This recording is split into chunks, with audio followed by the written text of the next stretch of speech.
Hello everyone, welcome back to my YouTube channel VLRS classes. So dear student, इस video में हम शुरू करने वाले हैं प्रश्नावली 4F को। तो चलिए शुरू करते हैं प्रश्नावली 4F को। ये प्रश्नावली 4F का पहला सवाल देखिए। ये कह रहा है a x square minus b x plus c बराबर 0 के मूलों का योग ज्ञात कीजिए। तो ये देखिए, वीडियो हम यहाँ से ऑफ करते हैं। देखिए यहाँ से, तो ये इसमें क्या करा रहा है कि इसके मूलों का योग करा रहा है। तो आप चाहो तो इसको सूत्र द्वारा कर सकते हो, ठीक है, या फिर इस समीकरण के मूल अगर निकालेंगे तो वैसा ही है, द्विघात समीकरण है। तो इसके जो मूलों का योग होता है वो कितना होता है, माइनस बी अपॉन ए। क्या होता है मूलों का योग, मूलों मूलों का योग, द्विघात समीकरण है तो माइनस बी अपॉन यही तो होता है। या फिर हम इसको इस प्रकार से करना चाहे, माइनस एक्स का गुणांक बट्टे एक्स स्क्वायर का गुणांक, ठीक है, गुणांक। तो यहाँ दोनों कंडीशन में आपका जो वो बनेगा वो कितना आएगा, 4 ऑप्शन रहेगा वो सही रह जाएगा। और कितना, माइनस बी अपॉन ए। तो इसका जो ऑप्शन ठीक है वो आपका चौथा क्वेश्चन ठीक है, ठीक है। ये ऑप्शन समझ आ रहा होगा। देखिए दूसरा question, x square minus x minus 1 बराबर 0 का विविक्त कर ज्ञात कीजिए। तो हम इसी द्विघात समीकरण से कौन से a x square minus b x और प्लस सी,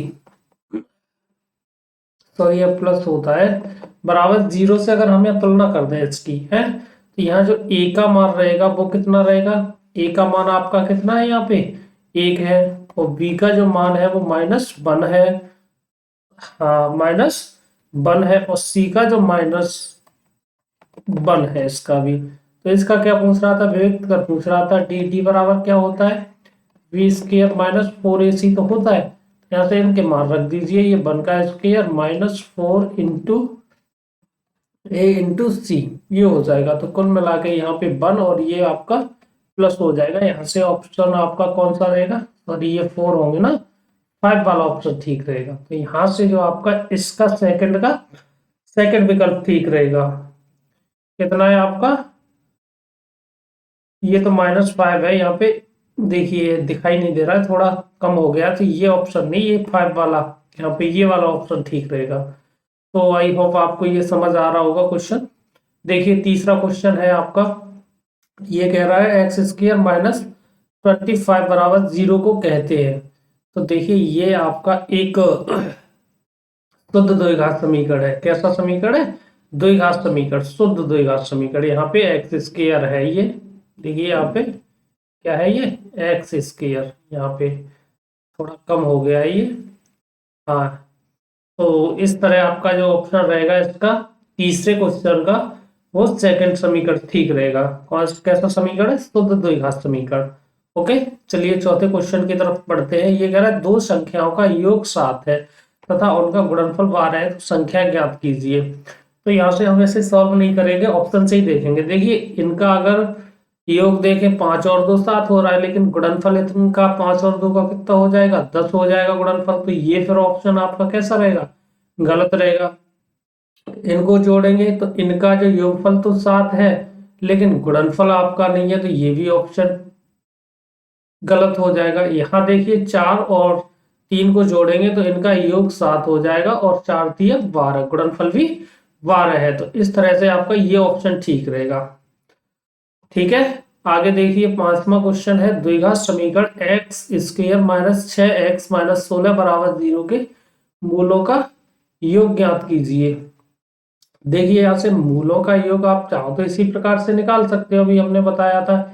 यहाँ पे जो सवाल है वहां इसमें जो ए का मान है आपका, इसका ए वाला जो मान है, तो ए का मान यहाँ कितना है, देखिए इसमें ए का जो मान है आपका 1 है, और बी का जो मान है वो -6 है, और जो सी का मान है वो माइनस आपका कितना है, 16 है, ठीक है। अब यहां से हमें क्या करना है, इनके योग ज्ञात करना है, मूलों का योग। तो योग क्या होता है, -b अपॉन ए होता है। तो यहां से हम देखेंगे -b आपका ये प्लस हो जाएगा, और ए का मतलब 1। तो यहां से जो आपका रहेगा ऑप्शन वो आपका 6 वाला ऑप्शन रहेगा। क्लियर है? तो यहाँ से 6वां ऑप्शन आपका कौन सा है, ये गया देखिए सेकंड, 5वें का सेकंड ऑप्शन है 6, वो आपका सही रहेगा। आई होप आपको ये समझ आ रहा होगा। चलिए बात कर लेते हैं आगे क्वेश्चन नंबर 7 की, वो सॉरी 6 की। देखिए यहाँ से क्वेश्चन नंबर 6 में ये कह रहा है कि वह द्विघात समीकरण जिसके मूल इतने हैं होगा। तो मूल आपके दिए हुए हैं, कितने कितने दिए हैं, यहाँ से देखिए इसको इरेज कर लेते हैं। मूल आपके जो दिए हैं, मूल कितने कितने दिए हैं यहाँ पे, 4, 5 और 4 दिए हैं, 5 और 4। अगर इनका योग करें हम, योग आपका कितना हो जाएगा, ये 9 हो जाएगा।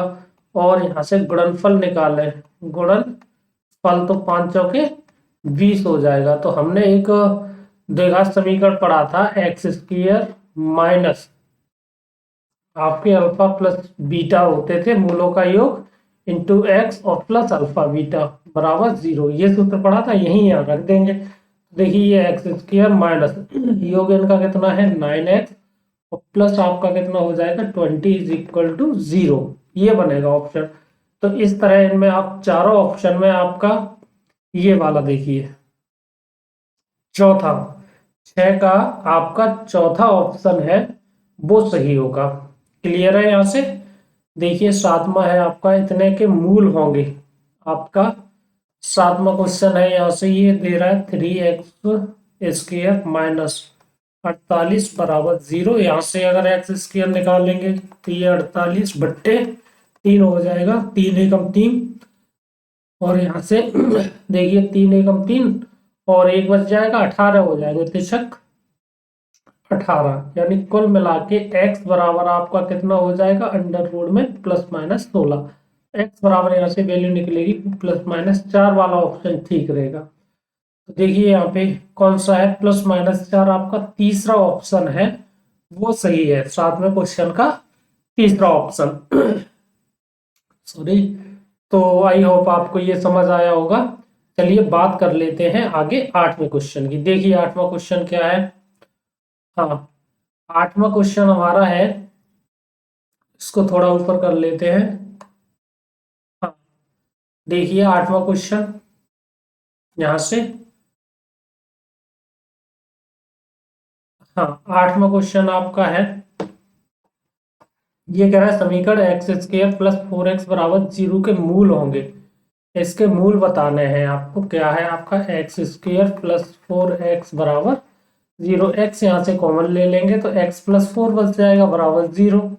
देखिए x बराबर 1 तो आपका 0 निकल जाएगा, ठीक है। या फिर आप यहाँ से x प्लस 4 बराबर 0 करें तो x बराबर यहाँ से वैल्यू निकलेगी -4। तो x की जो वैल्यू रहेंगे वो 0 और -4 ये मूल रहेंगे। तो 0 -4 वाला ऑप्शन देख लेंगे। तो आपका 8 का जो पहला ऑप्शन है वो सही रहेगा, ठीक है। 0,4 वाला पहला ऑप्शन है वो ठीक रहेगा 8वें क्वेश्चन का। क्लियर है यहाँ से? तो आई होप समझ आ रहा होगा। देखिए 9वां क्वेश्चन भी यही देख लेते हैं।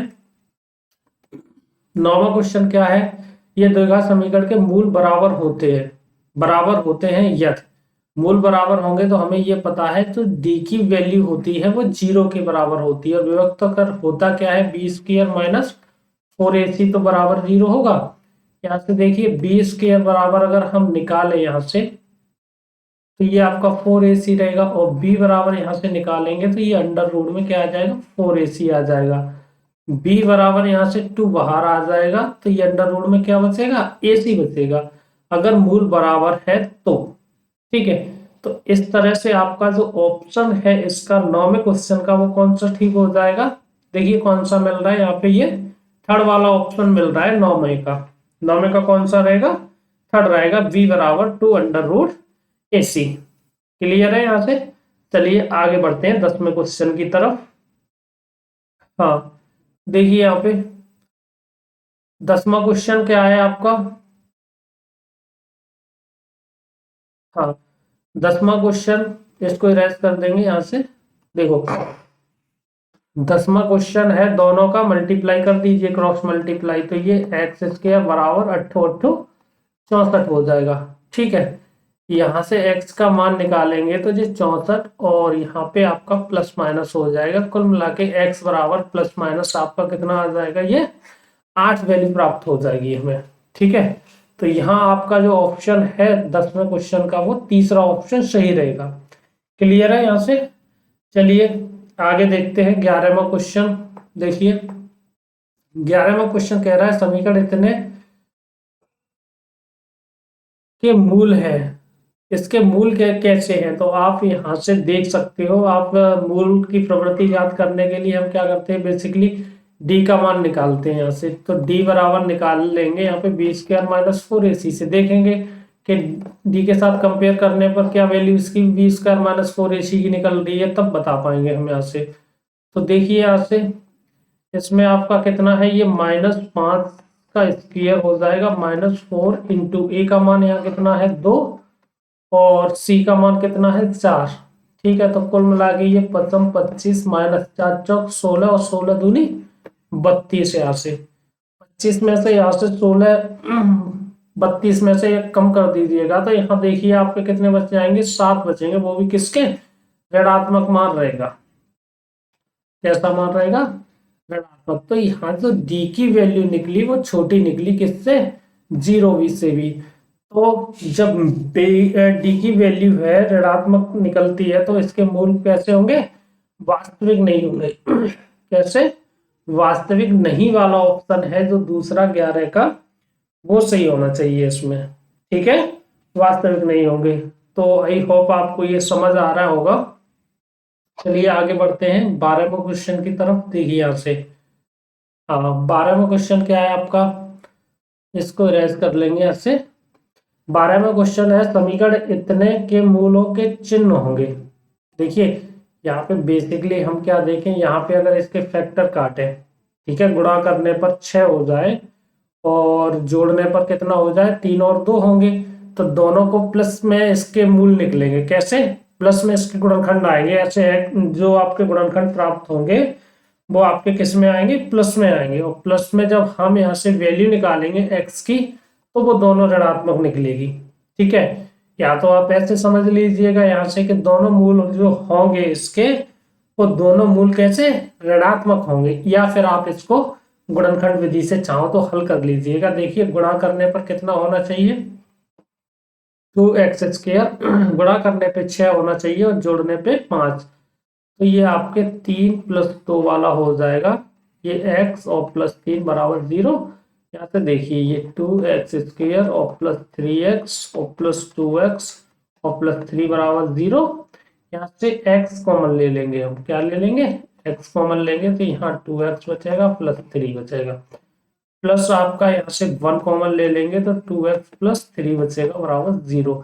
कुल मिला के x + 1 रहेगा और अदर ब्रैकेट में 2x + 3 बराबर 0। तो x की वैल्यू एक तो यहाँ से -1 निकलेगी, दूसरा x की वैल्यू यहाँ से -3/2 निकलेगी। तो दोनों मान कैसे निकलेंगे, ऋणात्मक। तो वही मैं आपको बताना चाह रहा था, ये सब पॉजिटिव है तो इसके जो मूल निकलेंगे वो कैसे निकलेंगे, दोनों ऋणात्मक मूल निकलेंगे। क्लियर है यहाँ से 12वां क्वेश्चन। चलिए आगे बढ़ते हैं 13वें क्वेश्चन की तरफ। देखिए यहाँ से 13वां क्वेश्चन क्या है आपका,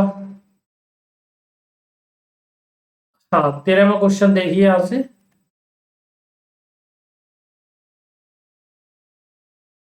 हाँ 13वां क्वेश्चन है एक द्विघात समीकरण का विभक्तिकर +3 है, समीकरण के दोनों मूल होंगे। तो यहाँ पे एक विभक्तिकर है, उसकी जो d की वैल्यू है, यहाँ पे देखिए आपका d है वो बड़ा है 3 से। कैसा है, सॉरी, d की जो वैल्यू है वो बड़ी है 0 से। ठीक है, बड़ा है ना, +3 है इसकी प्रवृत्ति। तो आपको ये ध्यान रखना है कि अगर इसके जो मूल है वो अगर डी की वैल्यू जो निकलती है विभक्तिकर पॉजिटिव निकलता है, वो भी कितना है, 3 है। तो इसके जो दोनों मूल होंगे वो कैसे होंगे, वास्तविक होंगे, लेकिन कैसे होंगे, असमान होंगे। ठीक है, वास्तविक और असमान होंगे। ये वाला तीसरा ऑप्शन सही हो जाएगा। चलिए 14वां क्वेश्चन देख लेते हैं। 14वां क्वेश्चन में कह रहा है x -3 बराबर 0 के मूल होंगे। तो यहाँ से तो x बराबर 0 निकल आएगा और x बराबर 1 3 निकल आएगा, तो 0 और 3 इसके मूल हो जाएंगे। क्लियर है यहाँ से?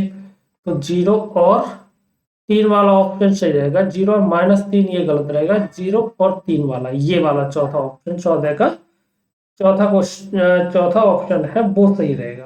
क्लियर है यहाँ से? चलिए बात कर लेते हैं आगे क्वेश्चन नंबर 15 की। देखिए यहाँ से 15वां क्वेश्चन क्या है। हाँ, 15वां क्वेश्चन है इतने के मूल होंगे। तो यहाँ से हम फिर से क्या करेंगे, वही डी का वैल्यू निकालेंगे हम यहाँ से।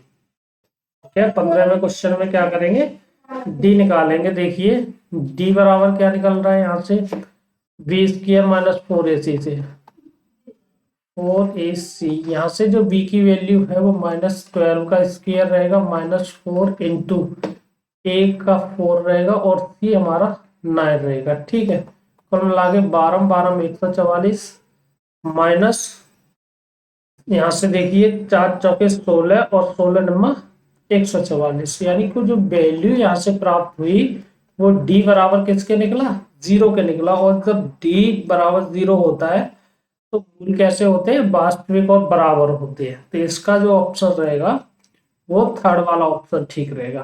क्लियर है यहाँ से? चलिए आगे बढ़ते हैं 16वें क्वेश्चन की तरफ। देखिए यहाँ से 16वां क्वेश्चन क्या है। यहाँ से 16वां क्वेश्चन ये कह रहा है कि एक वर्ग समीकरण के मूलों का योग आपका कितना है, 5/4 है। 5/4 है। यहाँ से थोड़ा सा नीचे करते हैं। हाँ, 5/4 है और अंतर इनका कितना है, 1/4 है। तो समीकरण ज्ञात कीजिए। योग अगर हम मान लें इसके मूल, माना मूल इसके अल्फा बीटा ले लें, अल्फा बीटा है, तब आपका जो अल्फा प्लस बीटा यहाँ से दिया है इसने, वो कितना दिया है योग, वो आपका 5/4 दिया है। इसको समीकरण फर्स्ट मान लें। और अंतर इसका अल्फा माइनस बीटा का जो दिया है वो 1/4 दिया है। ये सेकंड ले लें यहाँ से। देखिए दोनों को जोड़ दें अगर हम यहाँ से, इन दोनों को अगर जोड़ देंगे तो ये प्लस माइनस का ये कट जाएगा यहाँ से, कुल मिला के 2 अल्फा बराबर रहेगा कितना आपका, 5/4 और प्लस 1/4, यही तो रहेगा। तो 2 अल्फा बराबर यहाँ से कितना हो जाएगा, ये 6/4 हो जाएगा। 2 से काट दो, 2 दूनी 4 और 2 तिया 6, यानी कुल मिला के यहाँ जो इधर गुणा में है ये भाग में पहुंच जाएगी। अल्फा की जो वैल्यू निकलेगी आपकी वो 3/4 निकलेगी। यहाँ से अल्फा की वैल्यू कितनी निकलेगी, 3/4, ये हो जाएगा। अगर हम समीकरण यहाँ पे देखिए, समीकरण फर्स्ट से सेकंड घटाने पर, अगर इसको हम घटा दें यहाँ पे तो ये साइन बदल जाएंगे, यहाँ पे ये माइनस का हो जाएगा और ये प्लस का हो जाएगा। तो कुल मिला के यहाँ पे वो तो कट ही जाएगा। तो जो 2 बीटा यहाँ से निकलेगा वो कितना निकलेगा, 5/4, और ये माइनस हो जाएगा, माइनस का 1/4, यही तो निकलेगा। देखिए यहाँ से, तो ये 2 बीटा बराबर यहाँ से 5 में से ये जाएंगे तो 4/4 रहेगा। और इसकी जो वैल्यू निकलेगी बीटा की कितनी निकलेगी, 1/2 निकल आएगी यहाँ से। ठीक है, तो ये हमारे अल्फा और बीटा के मान निकल आएंगे यहाँ से। हमें क्या करना है, इसका समीकरण बताना है। तो देखिए हमें पता है समीकरण क्या होता है। यहाँ पे देखिए ये होता है x² minus alpha plus beta x और plus alpha beta is equal to 0, यहाँ रख देंगे। देखिए x² माइनस आपका अल्फा प्लस बीटा, ठीक है, अल्फा प्लस बीटा वैसे तो यहाँ दिया हुआ था, कितना था अल्फा बीटा आपका 5/4, तो हम यहाँ पे 5/4 और x रख देंगे यहाँ पे। ठीक है, और प्लस आपका अल्फा बीटा कितना दिया है, यहाँ पे निकाला है हमने, अल्फा का मान निकाला है 3/4 गुणा बीटा निकाला है 1/2 बराबर 0, ये हो जाएगा। देखिए यहाँ से कुल मिला के x² माइनस 5/4 x प्लस 3/8 बराबर 0, ये हो जाएगा। या तो आप समीकरण यहीं छोड़ दीजिएगा या इस पूरे समीकरण में आप 8 का गुणा कर दीजिए। 8 का गुणा करने पर गुणा कर देंगे यहाँ पे, तो देखिए ये 8x² हो जाएगा माइनस इसमें 8 का गुणा करेंगे तो ये 4 से 2 बार कट जाएगा और 5 के साथ गुणा कर देंगे तो ये 10x हो जाएगा माइनस का, ठीक है। और प्लस ये 8 से 8 कट जाएगा, 3 बराबर 0। कुल मिला के जो वैल्यू हमारे समीकरण, या तो आप ये निकाल दीजिए यहाँ से, यही आंसर हो जाएगा, या फिर आप ये यहाँ छोड़ दीजिएगा तब भी ठीक रहेगा। ओके, तो उम्मीद करता हूँ आपको ये 16वां क्वेश्चन समझ आया होगा। चलिए बात कर लेते हैं आगे 17वें क्वेश्चन की। देखिए यहाँ से 17 क्वेश्चन क्या है आपका। देखिए, उस द्विघात समीकरण को ज्ञात कीजिए जिसके मूल -3 और, देखिए हम मान लेते हैं आपका जो अल्फा है वो -3 है और दूसरा मूल जो बीटा है वो आपका कितना है, -1 है। तो यहाँ से अगर अल्फा प्लस बीटा निकालें हम, ठीक है, तो कितना निकलेगा, ये -1 और प्लस आपका -1, यानी कुल मिला के जो वैल्यू निकलेगी वो -3 -1, कुल मिला के -4 निकलेगी, ठीक है। यहाँ से अल्फा बीटा निकालना चाहे तो -3 और इंटू -1, तो कुल मिला के वैल्यू निकलेगी वो 3 निकलेगी। अब अभी जो समीकरण बताया था उसमें रख दीजिए x² माइनस आपका अल्फा प्लस बीटा x और प्लस आपका alpha beta is equal to 0 होता है। तो देखिए x² minus alpha plus beta आपका कितना है, -4 है और ऑलरेडी यहाँ पे माइनस होता है तो ये 4x हो जाएगा, ठीक है। और प्लस आपका कितना हो जाएगा, 3 इज इक्वल टू 0। तो 17वां क्वेश्चन है, उसका आंसर ये हो जाएगा आपका x² plus 4x plus 3 is equal to 0। तो आई होप आपको समझ आया होगा क्वेश्चन नंबर 17 का। ये देखिए आगे 18वें क्वेश्चन की बात करेंगे। क्वेश्चन 18वां क्या है, ये कह रहा है द्विघात समीकरण 3x² माइनस 7x प्लस 0 का वियुक्त कर ज्ञात कर मूलों के लक्षण बताइए। तो सबसे पहले तो यहाँ इसका वियुक्त कर निकाल देंगे। देखिए यहाँ a बराबर कितना दिया है, 18वें क्वेश्चन की बात कर रहे हैं, तुलना करेंगे द्विघात समीकरण से तो a बराबर ये 3 निकलेगा और b बराबर यहाँ से -7 और c बराबर आपका कितना निकलेगा, 5 निकलेगा, ठीक है। अब यहाँ विविक्त का पूछ रहा है तो d बराबर लिख लीजिए, क्या होता है, b² माइनस 4ac, ये तो होता है।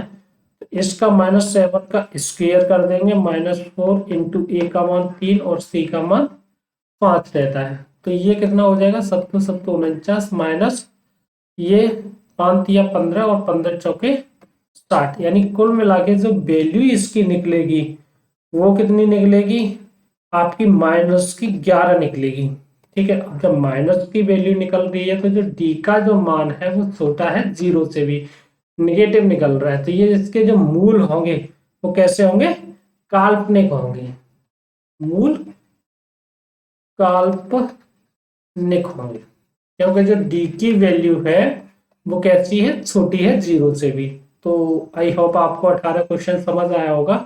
चलिए सॉरी, बात करेंगे 19वें क्वेश्चन की। देखिए यहाँ से 19वां क्वेश्चन क्या है आपका, इसमें केवल क्या करना है आपको, निम्नलिखित कथन को समीकरण में व्यक्त करना है। क्या करना है, इसके केवल हमें समीकरण बनाना है। देखिए माना हम यहाँ पे ये कह रहा है किसी भिन्न के अंश और हर दोनों में एक जोड़ने पर भिन्न है आपकी वो 4/5 हो जाती है तथा अंश हर दोनों से एक घटाने पर 3/4 हो जाती है। तो हम मान लेते हैं, माना यहाँ से माना भिन्न हमारी x/y है, कितनी है, x/y। अभी कह रहा अंश और दोनों में एक जोड़ दिया जाए, अंश में भी एक जोड़ दिया जाए, हर में भी एक जोड़ दिया जाए, तो भिन्न आपकी कितनी हो जाती है, 4/5 हो जाती है, ठीक है। तो आप इसका गुणा कर दीजिएगा, ये हो जाएगा 5x प्लस 5 बराबर 4y और प्लस 4, इधर ले आइएगा तो 5x माइनस 4y बराबर ये हो जाएगा 4 माइनस 5, यानी कुल मिला के 5x माइनस 4y और आपका इधर +1 बराबर 0। एक तो ये समीकरण बन जाएगा फर्स्ट कंडीशन का।